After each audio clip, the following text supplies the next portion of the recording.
Assalamualaikum warahmatullahi wabarakatuh. Perkenalkan, kami dari kelompok 6 akan menjelaskan tentang materi Pancasila sebagai sistem etika. Di sini saya Putri Indasari dan rekan saya.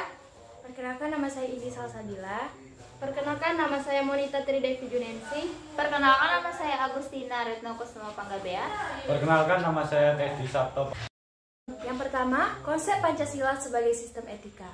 Etika, menurut bahasa, berasal dari bahasa Yunani, yaitu kata ethos yang berarti tempat tinggal yang biasa, padang rumput, kandang, dan cara berpikir. Sedangkan menurut istilah, etika adalah ilmu tentang segala sesuatu yang bisa dilakukan atau ilmu tentang adat kebiasaan.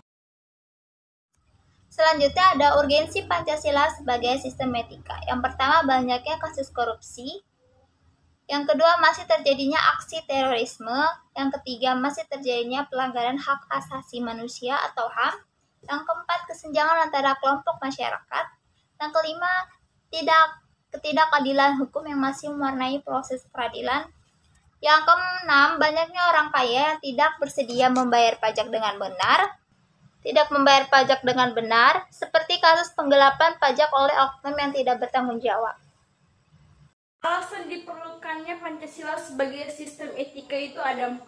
Dan yang pertama, degradasi moral yang melanda kehidupan masyarakat. Yang kedua itu korupsi juga merajalela karena para penyelenggara negara tidak memiliki rambu-rambu normatif dalam menjalankan tugas. Dan yang ketiga, kurangnya rasa perlu berkontribusi dalam pembangunan melalui pembayaran pajak. Dan keempat, pelanggaran hak asasi manusia yang berkehidupan bernegara di Indonesia ditandai dengan melemahnya penghargaan seseorang terhadap pihak lain.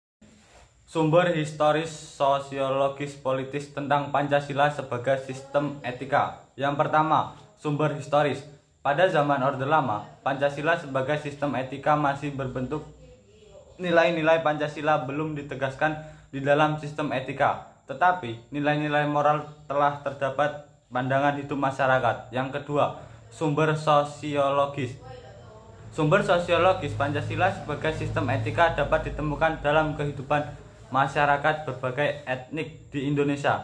Misalnya, orang Minangkabau dalam hal bermusyawarah memakai prinsip bulat air oleh pembulu, buat kata oleh mufakat. Yang ketiga, sumber politis. Sumber politis Pancasila sebagai sistem etika terdapat dalam norma-norma dasar sebagai sumber penyusun sebagai peraturan perundang-undangan di Indonesia. Hans Kelsen mengatakan bahwa teori hukum itu suatu norma yang berbentuk Membangun argumen tentang dinamika dan tantangan Pancasila sebagai sistem etika. Tentang dinamika, pertama, pemilihan umum pada zaman Orde Lama dianggap terlalu liberal karena pemerintahan Soekarno menganut sistem demokrasi terpimpin yang cenderung otoriter. Kedua, pada zaman Orde Baru, sistem etika Pancasila diletakkan dalam bentuk penataran P4. Tentang tantangan, pertama, tantangan terhadap sistem etika Pancasila pada zaman Orde Lama berupa sikap otoriter. Kedua, tantangan terhadap sistem etika Pancasila pada zaman Orde Baru terkait dengan masalah NKK. Ketiga, tantangan terhadap sistem etika Pancasila pada era reformasi berupa euforia kebersamaan berpolitik sehingga mengabaikan norma-norma moral. Selanjutnya, urgensi Pancasila sebagai sistem etika. Yang pertama, meletakkan sila-sila Pancasila sebagai sistem etika berarti menampakkan Pancasila sebagai sumber moral dan inspirasi bagi penentu sikap, tindakan, dan keputusan yang diambil setiap warga negara. Kedua, Pancasila sebagai sistem etika memberi guidance bagi setiap warga negara sehingga memiliki orientasi yang jelas dalam tata pergaulan baik lokal, nasional, regional, maupun internasional. Ketiga, Pancasila sebagai sistem etika dapat menjadi dasar analisis bagi berbagai kebijakan yang dibuat oleh penyelenggara negara sehingga tidak keluar dari semangat negara kebangsaan yang berjiwa Pancasilasis. Keempat, Pancasila sebagai sistem etika dapat menjadi fitur untuk menyaring pluralitas. Selanjutnya, mendeskripsikan esensi dan urgensi Pancasila sebagai sistem etika.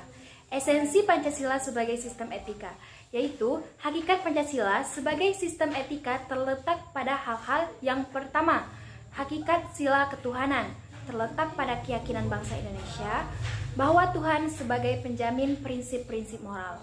Yang kedua, hakikat sila kemanusiaan terletak pada actus humanus atau tindakan manusia yang mengandung implikasi dan konsekuensi moral yang dibedakan dengan actus homini, yaitu tindakan manusia yang biasa.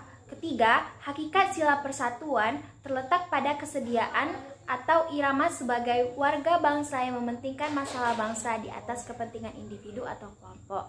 Dan yang keempat, sila kerakyatan terletak pada prinsip musyawarah dan mufakat atau yang diterapkan di Indonesia, yaitu sistem demokrasi. Dan yang kelima, yang terakhir, hakikat sila keadilan sosial bagi seluruh rakyat Indonesia merupakan perwujudan dari sistem etika yang tidak menekankan pada kewajiban semata atau menekankan pada tujuan belaka, tetapi lebih menonjolkan keutamaan yang terkandung dalam nilai keadilan itu sendiri. Untuk penutup hari ini, saya akan memberikan kata-kata mutiara untuk teman-teman dan Ibu Yori tercinta. Yaitu kata-katanya, jangan bandingkan perjuanganmu dengan orang lain, jangan putus asa dengan kesuksesan orang lain, buatlah jalanmu sendiri dan jangan pernah menyerah. Baiklah, sekian presentasi dari kami kelompok 6 tentang materi Pancasila sebagai urgensi dalam sistem etika. Terima kasih. Assalamualaikum.